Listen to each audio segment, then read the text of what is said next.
was being all happy about the Titan, and I smelled brakes.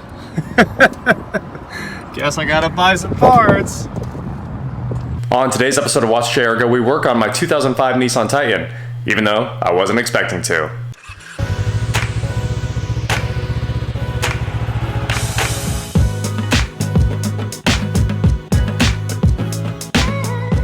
What is going on, guys? I'm Watch Chair Go, and today we're here with the Titan again, and it's got a little bit of a problem. I got a message on Facebook. Somebody was trying to buy the topper from this thing, and I was like, sweet, I can finally get rid of that. I really don't want it. It makes the truck pretty useless. It does look nice though, and we did a little bit of work on it to clean it up and make sure it was super nice and ready to go. We did all that, put it back on the truck. So I'm heading down the road and I'm like, man, this guy in front of me that can't drive must have burnt up brakes too, because it smells terrible. It smells like brakes all over the place. I have burnt up brakes. The caliper stuck on this wheel, but no, it's not because of the center cap. While we were doing the tires, that center cap, the Nissan logo just fell off. I've got a new one coming. The caliper stuck on. What on earth? So I stopped and I took a little video for you guys. There I was, being all happy about the Titan, and I smelled brakes. Guess I gotta buy some parts.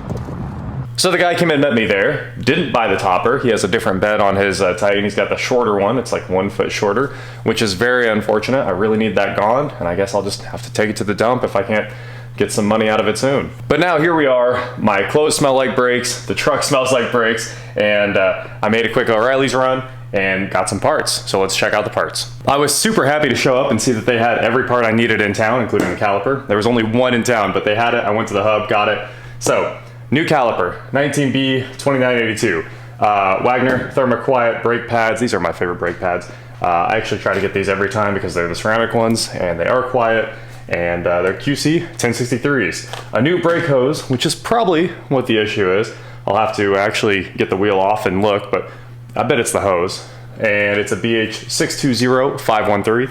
Now, all we gotta do, pull this wheel off, pull the other wheel off too, because we might as well do all the front brakes. And I'm also gonna dump all the fluid and put new brake fluid in it. If a caliper sticks, I'm all about flushing the fluid to make sure there's no water sitting in there, because obviously the brake fluid absorbs the water and doesn't do any favors for the rest of the system. Luckily, that means when we're done with all this work today, it should brake better than ever.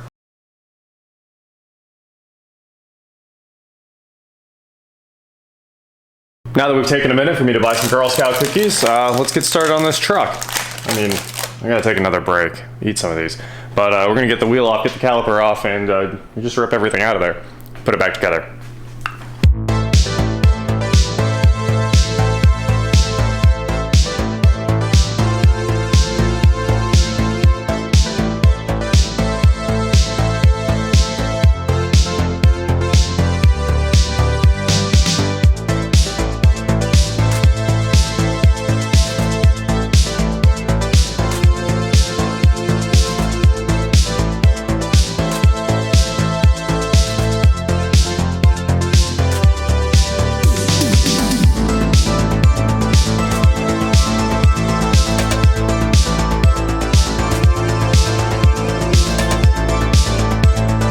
And it's done. We've replaced both front brake pads, bled the brakes, put the super sauce in it, the RBF 660. So the Epic brake fluid, it's got disc brake quiet on the pads and everything like that. And on this side, ran over, had the rotor turned.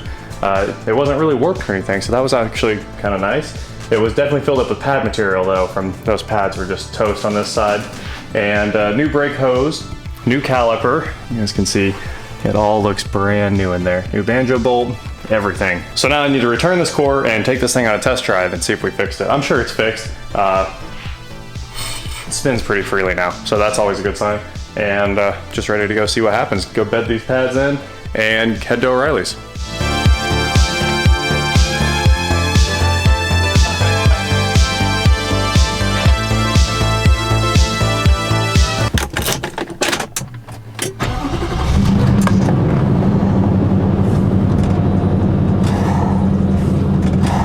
Well, let's find out if they work. Seems like they're good.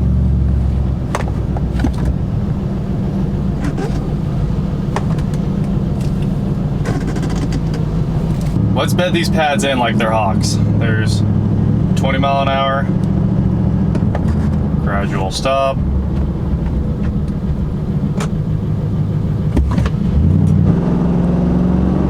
Mile an hour, gradual stop,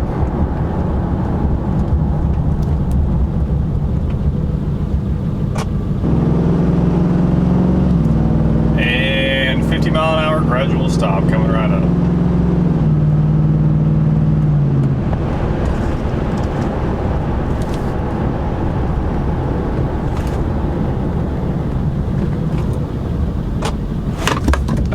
And we are back at O'Reilly's. Get rid of our cores. We got a core for the brake caliper, and then I didn't need boots because caliper came with them. Cores returned. Now it's time to run up and down the road real fast and make sure everything's good. And it performed flawlessly. So I'd say we've got the brake job wrapped up. Now back to Josh's shop. We're gonna pull the rack out of his Mustang. Well, we're working on the power steering on the Mustang again. Josh has the rack out of it, and he's redoing a couple things. He had a power steering cooler because it seemed like the fluid was getting hot. So I actually put the Rolls-Royce power steering cooler in it, which is really awesome. Mustang with Rolls-Royce parts. I am building an amp rack that's going to fit in the spare tire area because there's no spare tire. So I just finished a little bit of upholstery there, carpet, Super 77, and then, you know, do all the cuts and Super 77 a little bit of the back, staples, and it should stay together forever. So I'm gonna go ahead and put this in the back and start mounting the amps. All right, that looks pretty good. I think I can actually get it to push up against the wall a little bit more. I like the way it looks. So we'll get that held down, get the amps on it, and start wiring everything back up so we can put his subs in. His JL10W somethings. And Memphis amp, Alpine V12 for the front and rear stage, and it has the Alpine head unit that has 3 preamp outs, so front, rear, and sub, so you can control it all from the front. We'll just set everything to you know, reasonable crossover settings here, and then you can adjust everything else from the front. Where are you going? Hunting mice? Anyway, we've been out here for a while. We built a custom template of the spare tire well in the trunk out of some cardboard there, and then we made it out of wood. Super 77'd it, put some carpet on the wood after it was all trimmed out, built the amp rack, and now it's time to clean up all the wiring in the amp rack, and it just needs a little more time to organize, zip tie all the wires up, label all the wires, and get everything hooked back up.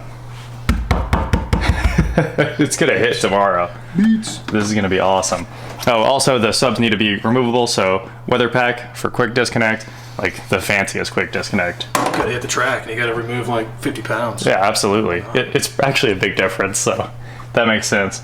And we're gonna hide all the grounds. They were all above before, and they're all gonna disappear to below.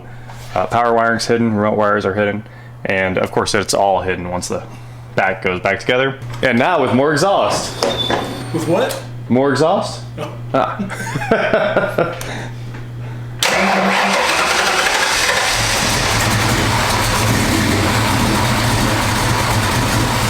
Does sound good.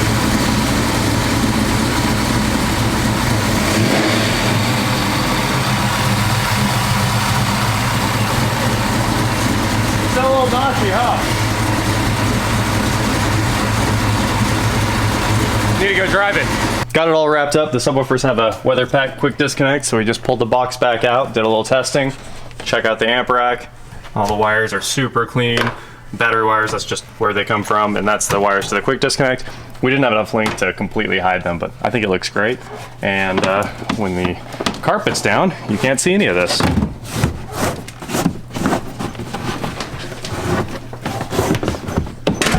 So we did all that beautiful work for nothing. Time to vacuum, put the sub box in. There you go, the Fox body is all back together with some beats this time. It has an awesome old school box to really go with the old school Fox bodiness. So, thank you guys so much for watching. That is it for today. Don't forget to head on over to shop.watchjrgo.com where you can get cool Watch JR Go shirts. And please like, share, subscribe, do whatever you want to do. And I will talk to you next time. Food time? Yeah, it's getting that time. Your hot glue gun was hanging out in here somewhere. Talking about the welder? Yeah.